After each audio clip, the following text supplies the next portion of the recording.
We are going to start our new chapter of 12th class history का। आज हम first chapter पढ़ेंगे और इसके बारे में मैं इंट्रोडक्शन पार्ट डिटेल में लेकर आया हूँ आप सभी के लिए। तो चलिए शुरू करते हैं।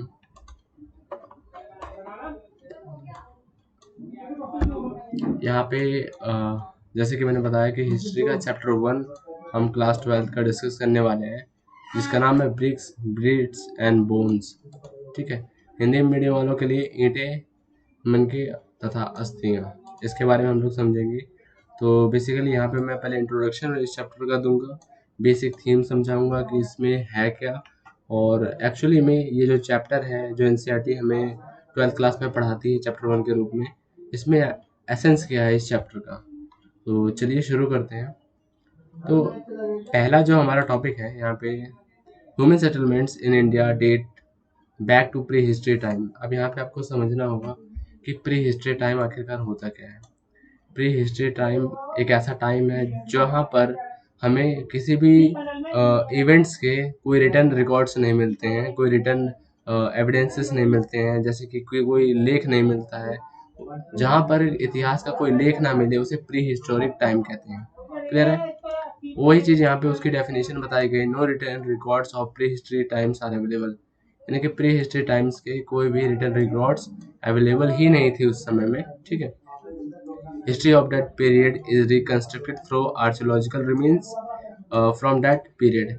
यानी कि ये बात कर रहे हैं कि जब हमारा जो चैप्टर है उस पीरियड के टाइम पे यहाँ पर कोई भी जो हिस्ट्री है उसके आर्कियोलॉजिकल रिमेन्स, यानी कि जो इतिहासकार होते हैं, जो इतिहासकार खोज करते हैं, उन्होंने इस चीज़ को समझने की कोशिश की कि वहाँ पर प्री हिस्ट्री टाइम में क्या हुआ था और किस तरीके से समझा।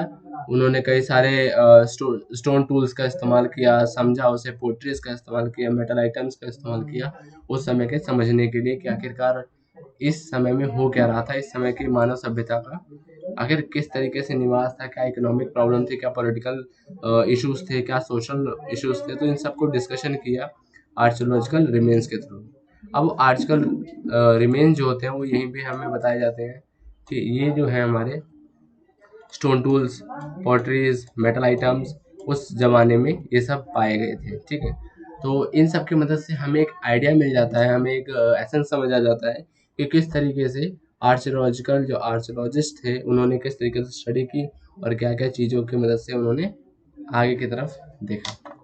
नेक्स्ट आ जाता है, in India pre history time से divided into following category. Pre history time को कुछ कैटेगरी करके डिवाइड किया गया है और इसे समझने की कोशिश की गई है। तो बेसिकली चार मुख्य रूप से यहाँ पे कैटेगरी है। पहला है पैलियोलिथिक, जिसे ओल्ड स्टोन एज भी कहा जाता है, मेसोलिथिक जिसे मिडल स्टोन एज भी कहा जाता है, न्यूलिथिक न्यू स्टोन एज कहा जाता है, और एक मेटल एज होता है। ठीक है, अब आप जो 12th क्लास के बच्चे हैं वो कई चीज़ कंफ्यूज हो जा रहे होंगे कि ये एनसीईआरटी में नहीं होगी। तो जी हाँ, ये आपको एनसीईआरटी में नहीं मिलेगी, क्योंकि ये मैं बेसिकली एसेंस समझा रहा हूँ। जो भी हमारे क्लास 12th के चैप्टर 1 का एसेंस है, जो बेसिक फाउंडेशन है, उसको मैं यहाँ पे क्लियर कर रहा हूँ। तो प्लीज़ अगर आपको उस चीज़ इस चैप्टर को बहुत अच्छे से पढ़ना है तो इन सब चीज़ों को समझना होगा और जानना होगा। नेक्स्ट आगे बढ़ते हैं। अब हम देखेंगे कि हड़प्पन सभ्यता आखिरकार कब शुरू हुई, क्या क्या फैक्ट्स थे और किस किस तरीके से क्या क्या करना है। तो बेसिकली हमारा टॉपिक है हड़प्पन सभ्यता। ये इसका टाइम पीरियड है 2600 बीसी से लेकर 1500 बीसी तक का। ये जो टाइम पीरियड है एक बहुत बड़ा समय काल, जिसके अंदर में बहुत सारी चीज़ें आई। ठीक है, हड़प्पन सभ्यता को हम इंडस वैली सिविलाइजेशन के नाम से भी जानते हैं, सिंधु घाटी सभ्यता के नाम से भी जानते हैं। ठीक है, ये इसका दूसरा नाम आप कह सकते हो कि ये इसका दूसरा नाम है।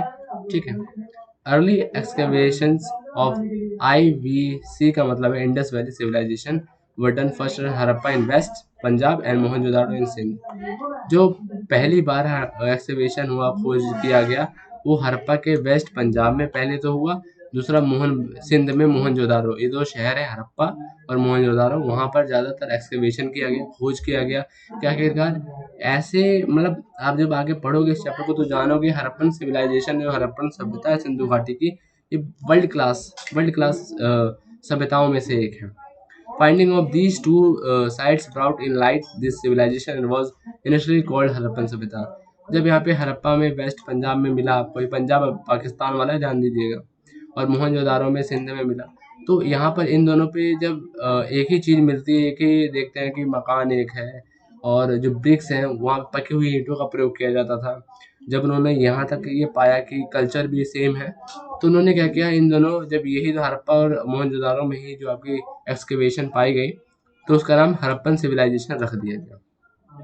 When more sites were discovered at place for away from these two cities, then it is renamed as Indus Valley Civilization.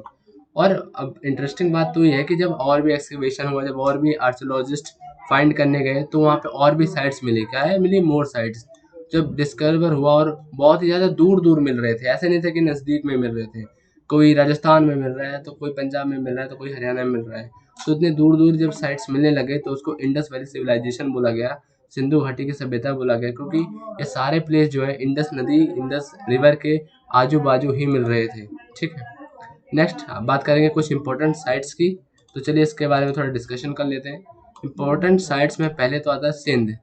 Sindh जो साइट्स का नाम है कोट दीजी, राजस्थान के साइट्स का नाम है काली मंगन, पंजाब में रोपर, ठीक है, हरियाणा में बनवाली और गुजरात में लोथल, ठीक है, और ढोलवीरा, सॉरी धालावीरा आ गया, यहाँ पे ढोलवीरा होगा एक्चुअली में, और सुरकोताड़ा।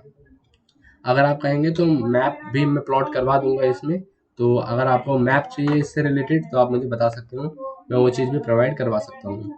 अब बात करते हैं कि ये जो सभ्यता है उसका ओरिजिन और एवोल्यूशन किस तरीके से हुआ, किस तरीके से इसका जन्म हुआ और कैसे कैसे ये आगे ग्रोथ में आई। Archaeological finding reveal gradually development of Harappan culture. जिस तरीके से कल्चर धीरे धीरे बढ़ता गया, लोग संस्कृति को समझने लग गए, अलग अलग फैक्ट्स को समझने लगे, उस तरीके से ये जो हड़प्पन सभ्यता है वो भी आगे बढ़ती गई। यहाँ पे बेसिकली 4 फेजेस होते हैं हड़प्पन सभ्यता के, उन चारों को हम डिस्कस कर लेते हैं। पहला जो है प्री हड़प्पन। प्री हड़प्पन क्या होता था, जब हड़प्पन सभ्यता स्टार्ट हो रही थी, धीरे धीरे जो नोमैडिक थे, नोमैडिक का मतलब होता है जो इधर उधर मूवमेंट करते रहते हैं, जिनका एक कोई निवास स्थान नहीं होता पर्टिकुलर, वो एक जगह से दूसरी जगह जो घुमक्कड़ प्रकृति के होते हैं, ये आप कह सकते हो। अर्ली हड़प्पन में क्या था, लोग डोमेस्टिकेशन कर रहे थे, लोग अब पशुपालन कर रहे थे, लोग अब एग्रीकल्चर ज़्यादा कर रहे थे, मोर इम्पोर्टेंट। ठीक है, नेक्स्ट आता है मेचर हड़प्पन। मेचर हड़प्पन वो हड़प्पन सभ्यता है जिसके बारे में आपके बुक में दिया गया है, मोहनजोदारो जैसा एक बहुत बड़ा शहर दिया गया है। तो मेचर हड़प्पन में ये सारी चीज़ें आ जाती हैं। ठीक है, एक वेल डेवलप्ड सिटी आ जाती है, वेल डेवलप्ड सिविलाइजेशन आ जाती है। लेट हड़प्पन को आप डिक्लाइन इंडस वैली सिविलाइजेशन भी कह सकते हो। जब हड़प्पन सभ्यता का अंत हुआ, उसको हम लेट हड़प्पन बोलते हैं। ठीक है, अब एक सवाल आता है कि इतनी सारी हमने चीज़ें जान ली, इतनी सारी हम चीज़ जान लेते हैं कि 2600 से लेके 1500 तक बीसी में ही हड़प्पन सभ्यता का पूरा जो प्रोसेस है वो चलता रहा, लेकिन हमें ये कैसे पता चलेगा कि क्या मेथड यूज़ करते हैं आर्कियोलॉजिस्ट इस डेटिंग को पता करने के लिए, इस पर्टिकुलर डेट को पता करने के लिए कैसे पता चलता है कि ये जो है 1500 साल पुरानी है, 15,000 साल पुरानी है। तो उस डेटिंग का एक नाम होता है रेडियो कार्बन डेटिंग। ठीक है, रेडियो कार्बन डेटिंग की मदद से आप कुछ भी पता कर सकते हो। ठीक है, हिस्ट्री में कि हिस्ट्री कितना पुरानी है और कितना ज़्यादा ओल्ड है। क्लियर। नेक्स्ट हड़प्पन सिविलाइजेशन, इसके बारे में एक टॉपिक डिस्कस करते हैं, उसके बाद हमारा जो टॉपिक है वो ख़त्म हो जाएगा, ऑलमोस्ट ओवर है। ठीक है, देखा Harappan series one of the most district artefacts of Harappan और इंडस वैली सिविलाइजेशन। ठीक है, इंडस वैली सिविलाइजेशन में हड़प्पन सील्स जो बहुत छोटे छोटे सिक्के होते थे, उन्हीं को सील्स कहा जाता है, बहुत ज़्यादा वो एक महत्वपूर्ण आर्टिफैक्ट्स के रूप में नज़र आ रहे थे। ठीक है, it is made of stone called steatite. Steatite नाम का एक स्टोन था जिससे वो बना हुआ है। ठीक है, प्रोनाउंसिएशन शायद थोड़ा गलत हो रहा है, बट कोई बात नहीं, यही स्टोन टूल का नाम है। ठीक है, generally Harappan seal contain animal motifs and signs from a script that remain undeciphered. Undeciphered का मतलब होता है जिसे पढ़ा नहीं जा सकता। अब उन सील्स में क्या होता था, एनिमल मोटिव्स यानी कि जानवरों के कुछ ड्राइंग्स बनी होती थी, कुछ साइन बने होते थे, कुछ अजीब तरीके का लिखा होता था। जैसे मैं अगर आपको दिखाऊं तो जैसे ये सर्कल है, यहाँ पे कुछ इस तरीके से कॉइन हुआ, और यहाँ पर मैं अपने टूल्स की मदद से बता रहा हूँ। यहाँ पे कुछ एनिमल्स के ड्राइंग्स कर दी गई एंड उस पर कुछ लिख दिया गया। तो हिस्ट्री इतिहासकारों ने बहुत डिटेल में समझा जाना, बट उनको कुछ समझ नहीं आया, उनको समझ नहीं आया कि क्या है एक्चुअली में और इसका इस्तेमाल क्या है। तो अभी भी वो अनडेसिफाइड ही रहा है, अभी भी उसी की स्टडी नहीं हो पाई है। Next, though we cannot read the Harappan script, but we know a great about lives of people who live in that region during that time through studying and observing the object that they have left behind. जब हम हड़प्पन के script को ही नहीं पढ़ पाए, but फिर भी हमारे पास बहुत अच्छा सा ज्ञान है। किस तरीके से ज्ञान अर्जित हुआ, वहाँ पे जो उन्होंने ऑब्जेक्ट छोड़े हुए थे, जो ऑब्जेक्ट अवशेष बच गए थे, उसको स्टडी किया गया। उनकी स्क्रिप्ट को भले ही ना पढ़ पाया हूँ, लेकिन उन्होंने जो पोट्रीज, हाउस, जैसे मैं आपको बताऊं तो जो हाउस, जो पोट्रीज, जो ऑर्नामेंट, जो ज्वेलरीज, ये सब छोड़ के गए थे, उन सब की मदद से हमें पता चला कि ये इनको हड़प्पन सिविलाइजेशन में क्या क्या प्रोसेस है और क्या क्या चीज़ें होती थी। All this things are called archaeological evidence, और ये सारी चीज़ें आर्कियोलॉजिकल एविडेंस के अंडर आती हैं। क्लियर? नेक्स्ट है कि हड़प्पन कल्चर जो होता है आपका, ठीक है, सॉरी, बहुत सारे ऑब्जेक्ट से मिलके बना, जैसे सील्स हो गए, मैंने बताया, सिक्के, बीड्स, मालाएं, बहुत सारी वेट सिस्टम भी वहां पर डेवलप हो गया था। आप सोचिए, उस समय आपने पढ़ा होगा नेपोलियन बोनापार्ट एक वेट सिस्टम लाते हैं, ये तो उस समय भी वेट सिस्टम है। बेक्ड वेट, पके हुए ईंटों का प्रयोग किया जाता था। जोग्राफिकल एरिया की बात करें तो अफगानिस्तान से ये सिविलाइजेशन जम्मू, बलूचिस्तान और गुजरात तक ये फैली हुई थी। इतनी बड़ी सिविलाइजेशन है।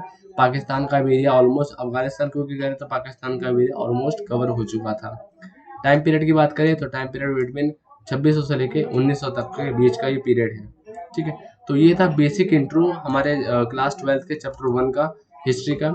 उम्मीद है गाइज आपको ये सारी वीडियो पसंद आई होगी, और चैनल पे बने रहने के लिए आप सभी का धन्यवाद। Thank you.